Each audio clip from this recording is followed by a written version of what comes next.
Bonjour, j'aimerais dans cette courte vidéo voir avec toi quelle démarche je pourrais utiliser pour déterminer l'expression algébrique représentant le périmètre de cette figure. Donc, on se souvient que le périmètre d'une figure, c'est la somme des mesures des côtés. Donc, d'abord, il faut s'assurer d'avoir l'expression algébrique représentant chacun des côtés. Donc, dans ce cas-ci, le périmètre va être obtenu en prenant le côté AB, que j'ai pas l'expression pour le moment, plus le côté BC, que j'ai pas encore. La mesure de CD, c'est 6y-1. DE, je connais.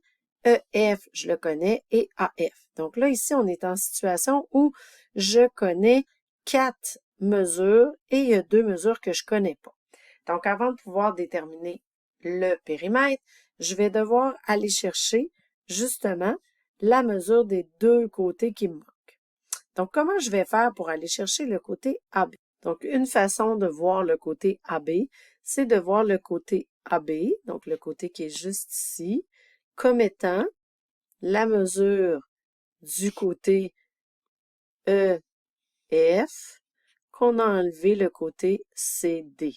Donc, pour faire ce calcul-là, tu vas prendre la mesure de F et tu vas lui enlever la mesure de C. Donc, vous voyez ici, quand j'identifie la mesure de F, j'utilise des parenthèses pour dire ce binôme-là, c'est la mesure de F. Je lui enlève la mesure de CD. La mesure de CD, je l'ai bien mis entre parenthèses. Ensuite, il me reste à faire le calcul. Donc, pour faire mon calcul, je respecte les priorités des opérations. Donc, la première parenthèse, je peux l'enlever. Donc, je vais avoir 8y plus 2. Je veux lui soustraire la deuxième parenthèse, donc je dois soustraire chacun des termes à l'intérieur de ma parenthèse. Donc, je vais avoir moins la valeur de 6y, moins la valeur de moins 1. Donc, l'opération va être plus 1. Donc, on se souvient que pour réduire une expression algébrique, je dois identifier les termes semblables ensemble. Et ensuite, on réduit les termes semblables. Donc, j'ai 8y moins 6. Je vais donc obtenir 2y. Et j'ai 2 plus 1. Je vais donc obtenir 3. Donc, dans ce cas-ci, 2y plus 3 représente la mesure de AB. Donc, dans ma chaîne ici d'opération, quand va venir le temps d'aller chercher le périmètre, bien, la mesure de AB, je peux écrire que sa valeur va être 2y plus 3. Je vais faire le même raisonnement pour aller chercher la mesure de BC. Donc, la mesure de BC, on peut l'avoir comme étant le côté AF qu'on a enlevé le côté DE, donc la différence, c'est BC. Je pose l'expression toujours en utilisant des parenthèses pour représenter chacun des côtés, et après ça, je fais ma résolution. Donc, selon la priorité des opérations, j'enlève les parenthèses d'abord. Donc ici, la première parenthèse, il n'y a rien qui change.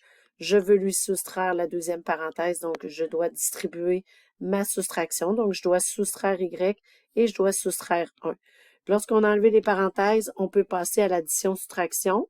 Pour ce faire, on doit identifier les termes semblables et les réduire. Donc, dans ce cas-ci, j'ai 3y moins 1y. Je vais donc avoir 2y. J'ai 3 moins 1 plus 2. Encore une fois, la valeur que je viens de trouver, je vais m'en servir dans mon expression que j'ai perdue, donc dans l'expression ici. Donc, le 2y plus 2, ça va donc être la mesure 2y plus 2. Ça va être la mesure de mon BC. Donc là, en ayant chacune de mes mesures, qu'est-ce qui me reste à faire? C'est de simplifier les termes semblables. Donc ici, les termes en y, je les identifie et je vais les simplifier. Ensuite, les termes constants, même chose. Donc, je vais prendre le temps d'identifier mes termes semblables. Et dans ce cas-ci, je vais donc obtenir 2y plus 2y, 4, plus 6, 10, plus 1y, 11, plus 8y, 19, plus 3y. Ça me donne 22y. Ensuite, mes termes constants, 3 plus 2, 5, moins 1, 4, plus 1, 5, plus 2, 7, plus 3, 10. Et voilà, ce que je viens de déterminer, c'est l'expression algébrique réduite représentant le périmètre de ma figure.